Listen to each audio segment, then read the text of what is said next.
What are your thoughts on the UFC White House just in general? Like, I'm an economics major. I love studying politics on the political side of things, not the UFC's business. That is, of course, they're going to say yes to it. But what I think personally is that our government is desecrating its role in society by entertaining sports. Our government is to protect and serve the people, and really should be as minimal as possible. And when you're doing all of this stuff, hosting sporting events, it's really outside of what the goal of the government was intended to be, because our tax dollars and resources are funding this operation. And like I said, I'm not criticizing the UFC. I love Dana. I love Hunter. I love Sean, Mick. I love all of them. And it's an amazing thing. It's a once in a lifetime thing. But the government should never be hosting sporting events, because there's more room for corruption, and we already have a corrupted government. Damn! I mean, when fighters paid to be there are looking around wondering, why are we doing this? It's apparent that the spectacle isn't working. UFC fighter Bryce Mitchell went viral last night after criticizing the White House fight itself as yet another example of corruption, grit, and government spectacle. Couldn't have said it better myself. Which of course is bad news for Trump, because when people inside the cultural world you are trying to use as a prop start questioning said prop, then the whole thing starts to look less like national strength and more like a very, very expensive distraction. The White House thing is odd. I don't like it. I don't like the idea of fighting outside at all. And so that's my thoughts on it, is that the government is supposed to protect us, not entertain us. Bryce Mitchell criticized the White House fight and argued that bringing UFC to the White House is not some great patriotic celebration like it's being proposed as. He warned that the event was opening an already, quote, corrupted government to more grift, which obviously is backed up when you look at the fact that Trump has a stake in a UFC parent company. I wanted to ask about the UFC fight here at the White House next week. The president recently invested in the parent company of UFC. Is it a conflict of interest for him to be promoting this event while he's invested in UFC's parent company? I don't think the president sits in the Oval Office and makes individual investment decisions, but I don't know about that issue. But knowing him, I suspect someone else is making those decisions for him. You've probably heard that next month the White House will host a UFC fight on the South Lawn for America's 250th anniversary. And they're already spending millions of taxpayer dollars turning the White House into a carnival parking lot. But according to Trump's own financial disclosure forms, on March 25th, he bought up to $50,000 of stock in TKO Group Holdings, which is the parent company of UFC. And just 3 days later, Trump began promoting the event, releasing details to the public about the fight. And a couple weeks after that, he had UFC fighters visit him in the Oval Office, where he said it's going to be, quote, the greatest show on earth. And this is just one of nearly 4,000 trades that Trump made in the first quarter of 2026, totaling more than $750 million in assets. Just blatant insider trading right there for all of us to see. And he framed it as a misuse of the federal government's role, essentially suggesting that the White House should not be turned into another stage for entertainment, branding, and political self-promotion, when its purpose really is to serve the people, which I think, you know, these days a lot of people have forgotten when it just acts as a means to serve, well, Trump. And we showed you this picture, and now it's opened. So this is now open. And that, you see the size of that compared to some of the biggest buildings in the country. Actually, the biggest, Peter? Hey, President Trump. And we have it finished. The water is pouring in as we speak.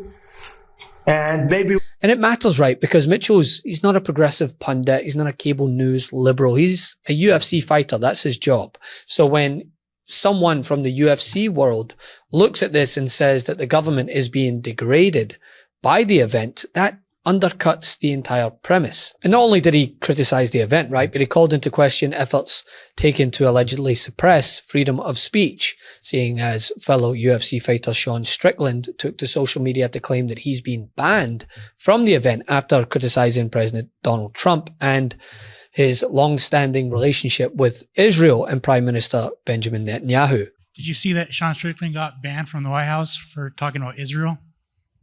I'm not surprised at all. I mean, freedom of speech is what really makes this country great. And when you can't criticize a foreign nation Come on, man. We ought to be able to criticize our own nation, let alone a foreign nation. In fact, that's the only nation you're not allowed to criticize. You know, so something's going to change because evil empires don't last forever. There's always a rebellion. You ever seen Star Wars? That's what's going to happen, bro. Darth Vader's going to get took down.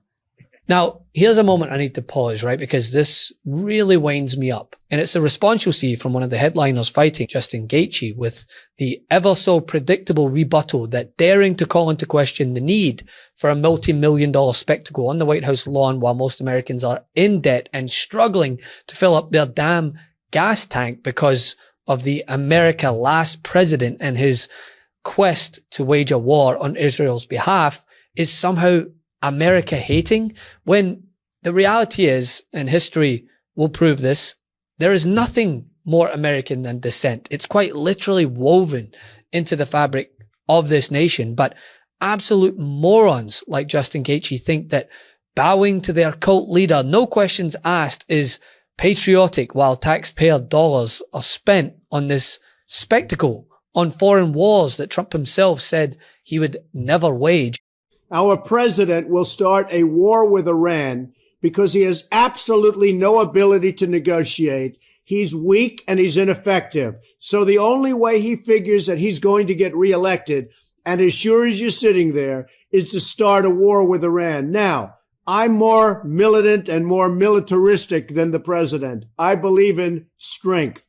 But to start a war in order to get elected, and I believe that's going to happen, would be an outrage. To be frank, there is nothing more cowardly. And of course, Trump made the optics worse by floating the idea that the arena might stay permanently, comparing the temporary UFC structure to the Eiffel Tower. I don't know that in Paris, France, the Eiffel Tower, 1889 it was built, it was supposed to be taken down immediately after the World's Fair. And then they said, you know, we sort of like it.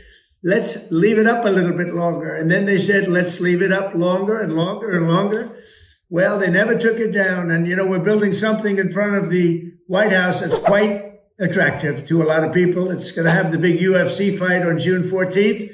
And I'm looking at it and maybe we'll never, ever take it down. It came perfectly. The SNL skit wrote itself after Mike Johnson claimed that no president has ever been more focused on domestic issues, right after Trump sat in the Oval Office and unveiled diagrams of his reflective pool and how it is actually deeper than the Empire State Building. This president is more laser focused and more dialed in on domestic issues here in the homeland than any president in memory. He spends more time working on domestic issues in one day than Joe Biden did in 4. That is an objective fact. This president's dialed in. I just had this done. I'm getting a first glimpse, but that's your size compared. So those are compared to, those are among the tallest buildings in the world, including the Empire State Building, World Trade Center, Sears Tower, Chicago. So if you lay it on its side, you'd take 2 or 3 of them to fill it in because the width is almost 200 feet wide.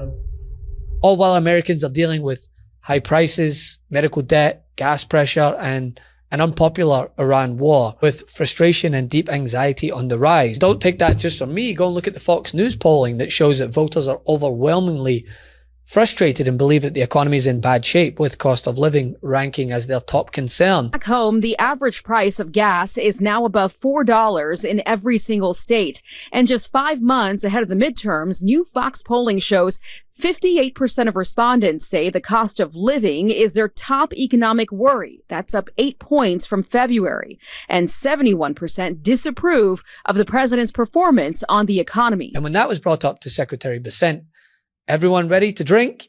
Here comes another Biden mention. From Fox News just the other week on the president and this administration's handling of the economy, 71% of the American people disapprove, including 40% of Republicans. On the president's handling of inflation, 72% disapprove. They disapprove, in fact, by a 3-to-1 margin over approval. So, do you agree with the American people, or are they just wrong? Look, the American people were torched under the Biden administration. Oh my God. I wish I had $1 for every time you or someone on the Republican side brought up Biden's name. If I did, I might have as much money as you have, Mr. Secretary. You would have lost 22% of your purchasing power because that's what happened. So the American people are wrong. The fact that by a 3-to-1 margin, they disapprove of this president and your performance on the economy. They're wrong. The Democratic House has 17% approval rating. No, I understand why you don't want to answer the question. So let me, I forgot to mention, reclaim my time. I forgot to mention, consumer sentiment is at an all-time low. So the numbers on the approval rating of this president on the economy are the lowest since the Great Recession.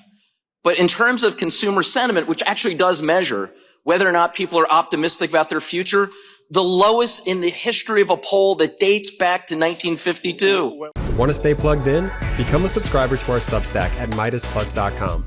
You'll get daily recaps from Ron Filipkowski, ad-free episodes of our podcast, and more exclusive content only available at MeidasTouch.com.